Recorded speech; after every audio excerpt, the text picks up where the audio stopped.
Hello everyone, back again with movie and tune recap. Today, I'm going to explain an American psychological thriller horror film from 2013, titled House of Good and Evil. Spoilers ahead, so watch out and take care. The movie begins with a tense scene in a house where a man, Chris Conley, is having a serious argument with his pregnant wife, Maggie. Unfortunately, the argument escalates into physical violence. Later, as they are driving to the hospital, they get stuck in traffic, and Maggie suffers a miscarriage. In an attempt to mend their marriage, Chris and Maggie decide to leave the crowded city and move to a secluded country home. When they arrive, they meet a real estate agent named Rob Bradley, who informs them that the house has been converted into a duplex. The other half of the house is rented by an elderly couple, the Andersons, whom Bradley has never actually met. Bradley shows Chris and Maggie around the house and explains that due to frequent storms making public utilities too expensive, the home doesn't have a phone or electricity, although it does have a gas generator. During the tour, Maggie notices a locked door, and Bradley promises to return in a week with the key, and before leaving, Bradley gives the couple some photos of the house. That night, Chris celebrates his recent success by drinking mixed alcoholic drinks, which irritates Maggie. When Chris heads to bed, he invites Maggie to join him, but she refuses, upset that he has started drinking again. While Chris sleeps in the bedroom, Maggie decides to stay in the living room, and as she sits there, she starts hearing a baby crying, and strange vines begin to appear on the wall. Drawn to the locked room, Maggie watches in horror as the vines seem to connect to her umbilical cord, but then, she wakes up and realizes it was just a nightmare. The next morning, the couple heads to the generator house to turn it on, and when Maggie insists on doing it herself, Chris refuses and does it instead. This angers Maggie, as she feels Chris doesn't believe she can handle things on her own, and they argue but eventually make up and share a kiss before Chris leaves for work.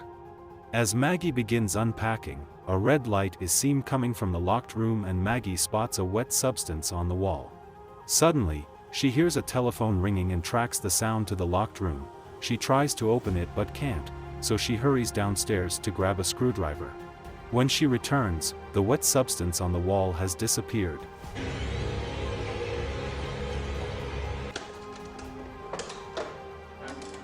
She managed to open the door, only to realize the ringing is coming from the Anderson side of the house, and suddenly, the door slams shut behind her, trapping her inside. Luckily, Chris arrives just in time and helps the unconscious Maggie out of the room. After regaining consciousness, Maggie tells Chris about hearing a telephone, but he insists that her mind must be playing tricks on her since there's no phone line connected to the house. That night, while the couple is sleeping, Maggie is awakened by a noise coming from the Anderson side of the house. As the noise grows louder, she rushes outside to investigate, but nearly gets hit by a car in her panic. The next morning, the couple decides to explore the forest around their new home. However, Chris points out that the telephone lines are still down, reminding Maggie that there's no way a phone ringing can be heard in the house. This frustrates Maggie, who feels that Chris doesn't believe her, and tension between them grows when Chris announces that he has to leave the house for several days. As a firefighter, Chris explains that there have been fires in the nearby forest that require his attention. The next day, after Chris leaves, Maggie is scrubbing a metal surface when she hears the phone ringing again, and this time, she becomes visibly agitated. She turns up the volume of the music she's listening to in an attempt to drown out the sound, but it doesn't help. Growing increasingly distressed, Maggie begins banging on the wall, trying to make the ringing stop. She then hears one of the Andersons answer the call, adding to her confusion and fear. In an effort to meet her neighbors, Maggie bakes a blueberry pie. After knocking on the Andersons' door and getting no response, she leaves the pie on their doorstep. Due to poor cell reception at the house, Maggie has to travel to a nearby clearing to use her cell phone to call Chris, but she can't reach him. As she heads back home, she is startled by strange noises in the trees.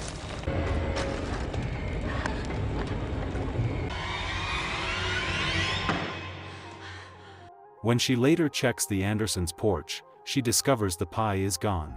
Later that night, when the gas generator stalls, Maggie heads out to the generator house to turn it back on. As she's working on it, Mr. Anderson, Dale, suddenly startled her, dressed in a nightgown. Feeling vulnerable and uneasy, Maggie doesn't respond to his suggestive comments as he restarts the generator for her. The next day, Maggie hears the phone ringing again and hears Mrs. Anderson talking on the phone.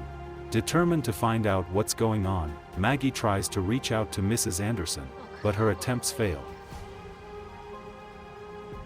Frustrated, Maggie decides to break into the Andersons' house using a screwdriver. Inside, she finds the house eerily silent, unaware of a shadowy figure moving behind her. Eventually, she meets Mrs. Anderson, who reveals that she has a hearing problem, and despite the awkward situation, Mrs. Anderson is pleased to have Maggie's company. Maggie apologizes for breaking into her home, and during their conversation, Mrs. Anderson mentions that her husband is also a firefighter, although he now only does desk work due to his age and the lack of recent fires. Maggie realizes that the Andersons have lived a life similar to hers and Chris, and this revelation unsettles her, as she begins to fear what her future might hold. Already uncomfortable, Maggie asks Mrs. Anderson if she can use her phone, but Mrs. Anderson tells her she doesn't have one, leaving Maggie even more confused as she leaves. Maggie's frustration continues to build, and she starts to lose her grip on reality. She begins seeing Mrs. Anderson's reflection in the mirror, as if their lives are somehow connected. When Chris returns home, he starts looking for Maggie, only for her to sneak up behind him, frantically demanding to know where her phone charger is. In her frustration, Maggie searches through Chris' vehicle, but when she can't find the charger, she confronts him, and without a second thought, Chris strikes her. When Maggie regains consciousness, she is horrified to see bruises on her face. She accuses Chris of domestic violence, but he defends himself by saying that she was hysterical and he had no choice. Later that night, Maggie is awakened by loud banging on the Andersons' door. She grabs her flashlight and rushes out to investigate.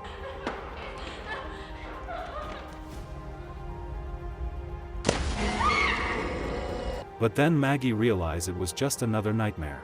As time passes, Maggie and Chris's relationship continues to deteriorate, and during dinner, an argument erupts between them, and when Maggie tries to leave the table, Chris angrily shouts at her to sit back down.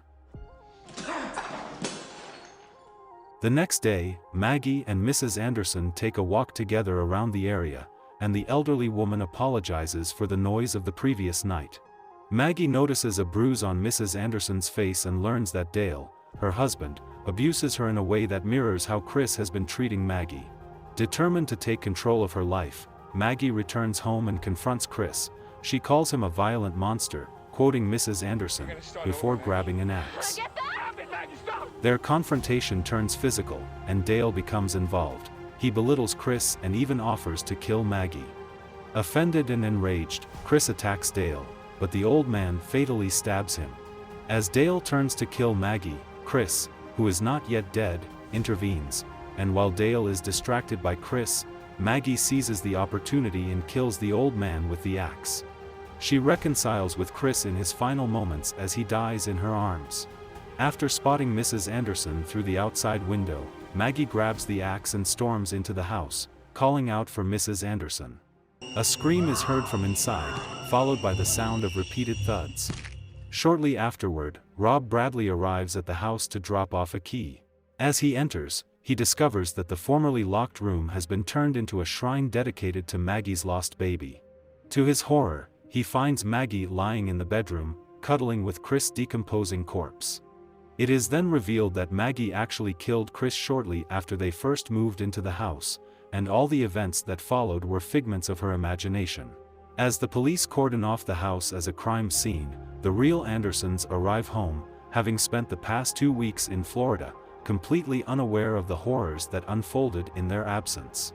Maggie is taken away in an ambulance, and as she lies on the gurney, she imagines seeing her husband Chris sitting beside her, and the movie concludes. Okay guys, that's all the recap about House of Good and Evil from 2013. Thanks for watching, see you again in the next video.